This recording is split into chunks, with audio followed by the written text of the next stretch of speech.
Baik, pertanyaan selanjutnya pendeta dari Bapak Suprapto Jemaat Fajar Sukpringsewu dari Lampung.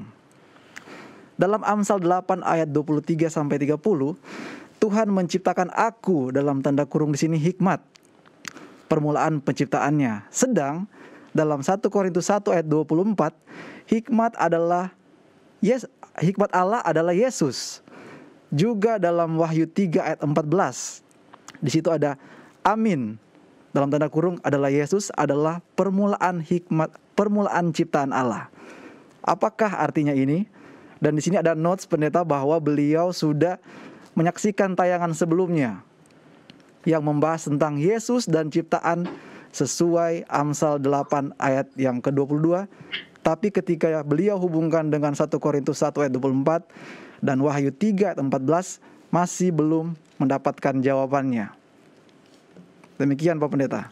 Oke, terima kasih. Ini waktu kita, saya pikir singkat, tapi kita tidak bahas lagi yang ada di dalam Amsal 22, kalau Amsal pasal yang ke-8 ya? Ayat 22, ya, iya Pak ayat Pendeta. 20. Ya, iya, oke. Kalaupun kita mau bicara tentang Amsal, sebagaimana kita punya kaidah-kaidah di dalam menafsirkan Alkitab, sebelum waktu kita bicara tentang Amsal, kita bertanya dulu, Amsal ini apakah sajak atau sejarah atau apa? Sebab kalau itu bersifat sajak, jangan kita tafsirkan itu seakan-akan ini adalah merupakan sebuah pengajaran doktrin atau sebuah sejarah dan lain sebagainya. Yang berikut, Amsal ini siapa yang tulis? Oh, Amsal ini yang tulis adalah Raja Salomo. Kenapa Raja Salomo berbicara tentang hikmat? Ya karena dia adalah seorang yang mempunyai hikmat. Kalau orang mengatakan hikmat yang dimaksudkan dalam kitab Amsal itu adalah Yesus Kristus, maka orang tersebut juga harus membaca semua kata hikmat yang ada di dalam Amsal. Dan juga harus dicek, kalau Salomo berbicara tentang hikmat, dan hikmat itu artinya Yesus Kristus, dan Yesus Kristus itu artinya diciptakan, karena hikmat itu ada awalnya, diciptakan, maka kita harus lihat dulu Raja Salomo seorang yang berhikmat. Apa catatan Alkitab tentang Raja Salomo sebagai seorang yang berhikmat? Kita buka dalam 1 Raja-Raja pasal yang ketiga ayat yang ke-28. 1 Raja-Raja pasal yang ketiga ayat yang ke-28. Ketika seluruh orang Israel mendengar keputusan hukum yang diberikan raja, maka takutlah mereka kepada raja, sebab mereka melihat ada hikmat daripada Allah ada dalam hatinya untuk melakukan keadilan.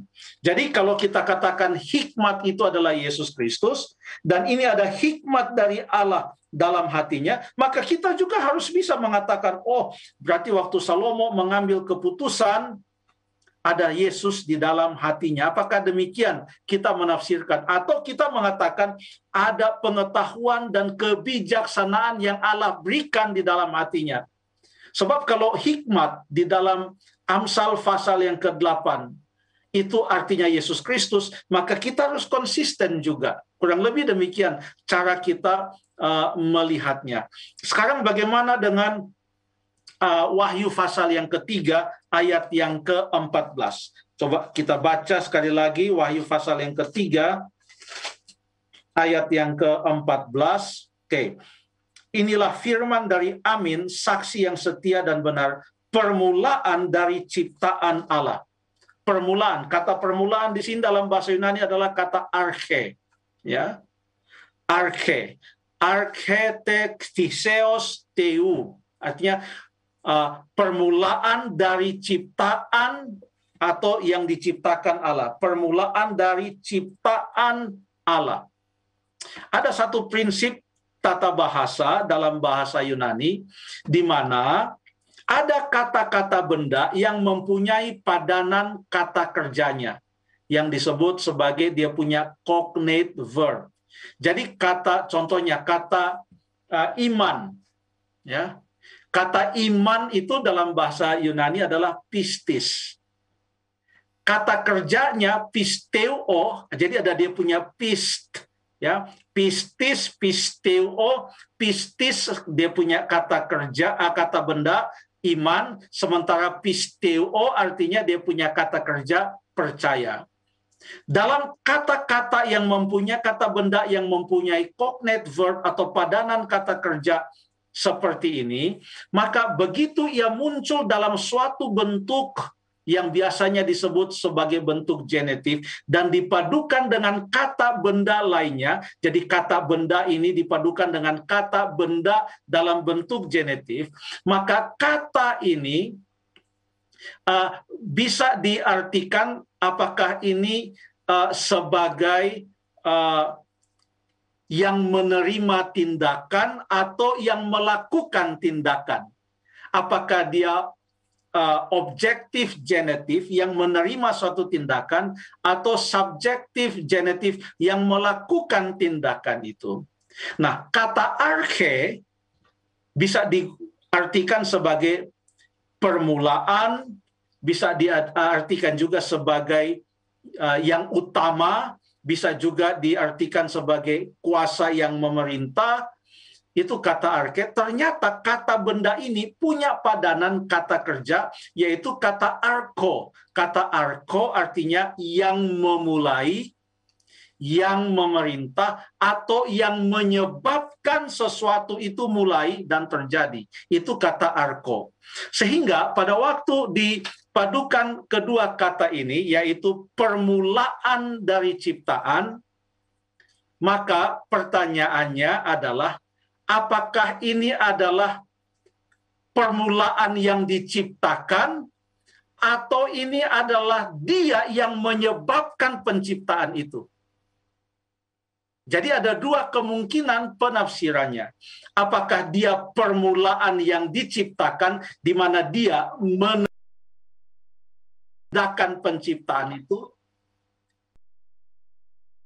buat sebagai subjektif genetif, artinya dia atau menyebabkan penciptaan itu. Dalam menafsirkan Alkitab adalah